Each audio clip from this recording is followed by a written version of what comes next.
Morning! So, share ko nga lang pala yung aking skincare. Although, hindi ko alam kung may karapatan na akong mag-share na aking skincare routine. So, ayan, nag-Kojic soap ako. Tapos, yung toner ng Dr. Alvin. Lately kasi napansin ko parang ang boring na yung pagmumukha ko. Tapos, ang sobrang stress na. Sabi ko, kailangan ko na mag-skincare ko. So, mga 3 months ko na nagagamit yung mga ginagamit ko mga serum na yan. So, nabili ko siya sa normal. Umandar na naman ang kakureputan ko.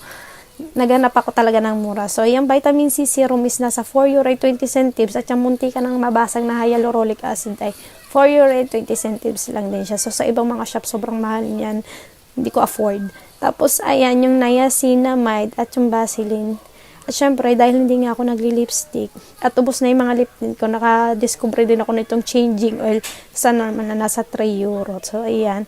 Nag-warm water ako kasabay ng Necotayon at Aishi Tokyo. Yung Necotayon, 6 months ko na yan ginagamit. At yung Aishi Tokyo, pang second month. So, hindi naman ako nag-purging. Ang swerte-swerte ko naman. Tapos, ayan, vitamin C, kahit may vitamin C na yung ininom natin. At saka tayong magkakape. Yun lang.